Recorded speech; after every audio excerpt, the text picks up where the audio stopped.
नमस्कार मित्रांनो, कोर्ट कचेरी या यूट्यूब चॅनलमध्ये आपलं खूप खूप स्वागत आहे। जसं की आज आपल्याला माहीत आहे की आपण वेगवेगळ्या विषयावर कायद्याची मोफत माहिती जी आहे ती आपल्या या कोर्ट कचेरी या यूट्यूब चॅनलवर देत असतो।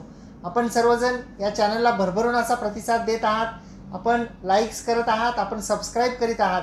ज्यांनी या आपल्या चॅनलला सबस्क्राईब केलेलं नसेल तर त्यांनी जरूर या चॅनलला सबस्क्राईब करा, लाईक करा आणि जे शेजारचं बेलचं बटन आहे ते आपण जरूर दाबा, म्हणजे जेव्हा आम्ही नवीन व्हिडिओ पोस्ट करू तेव्हा त्याची नोटिफिकेशन जी आहे ते आपल्या सर्वांना येईल।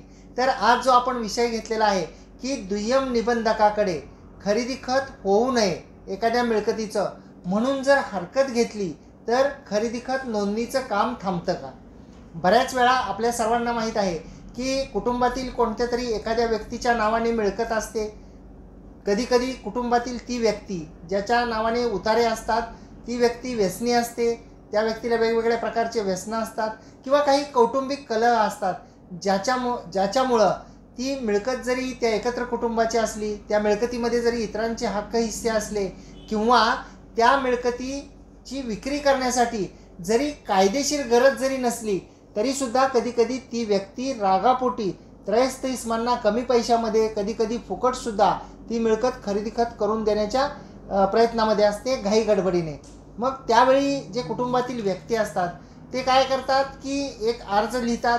कधीकधी तो अर्ज माननीय तहसीलदार यांच्याकडे दिला जातो, कधीकधी तो अर्ज जो असतो तो दुय्यम निबंधक आहेत त्यांच्याकडे दिला जातो। विशेषतः जेव्हा त्या उतार्यावरची त्यांच्या कुटुंबातील व्यक्ती खरेदी खत करून देण्यासाठी दुय्यम निबंधक कार्यालयामध्ये येते तेव्हा, तर त्या परिस्थितीमध्ये दुय्यम निबंधका यांच्याकडे की या मिळकतीमध्ये आमचे हिस्से आहेत, या मिळकतीचं खरेदी खत नोंदणी करण्यात येऊ नये अशा प्रकारचे अर्ज दिले जातात। तर दुय्यम निबंधक यांच्याकडे एखाद्या मिळकतीचं खरेदी खत करू नये, नोंदवू नये असा म्हणून जर का अर्ज दिला तर खरेदी खत नोंदणीचं कामकाज थांबतं का? हा आपला आजचा विषय आहे।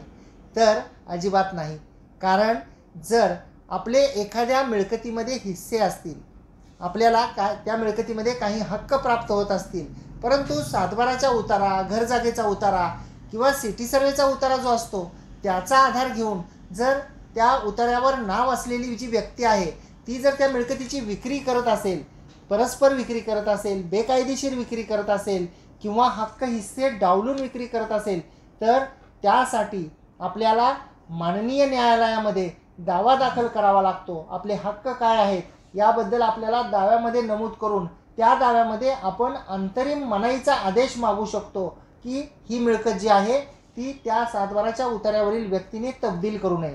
परंतु त्यासाठी आपला त्या मिळकतीमध्ये किती हक्क आहे, काय हक्क आहे हे मात्र आपल्याला सकृतदर्शनी साबित करावं लागतं। तर अंतरिम मनाई जी आहे ती कागदपत्र पाहून, परिस्थिती पाहून न्यायालय जे आहे ते मंजूर करते। परंतु दुय्यम निबंधकांकडं जर अर्ज आपण दिला तर तो अर्ज खरेदी खत करू नये, नोंदवू नये म्हणून जर अर्ज दिला तर तो त्या अर्जाच्या आधारे खरेदी खत नोंदणीचं जे काम आहे ते रोखलं जात नाही। कारण दुय्यम निबंधक जे असतात ते खरेदी देणाऱ्या व्यक्ती जे आहे त्या व्यक्तीचं उतार्यावर नाव आहे का, त्यांनी योग्य तो मुद्रांक दिलेला आहे का, शासनाची नोंदणी फी जी आहे ती नोंदणी फी शासनाची भरलेली आहे का, एवढ्याच गोष्टी ते पाहतात। परंतु जर आपल्याला खरेदी खत थांबवायचं असेल तर मात्र आपल्याला दिवाणी न्यायालयामध्ये जाऊन मनाई आदेश आणावा लागतो आणि जर मनाई आदेश आणला, तो मनाई आदेश दुय्यम निबंधक यांना दिला तरच त्या खरेदी खत नोंदणीचं काम जे आहे ते थांबू शकतं।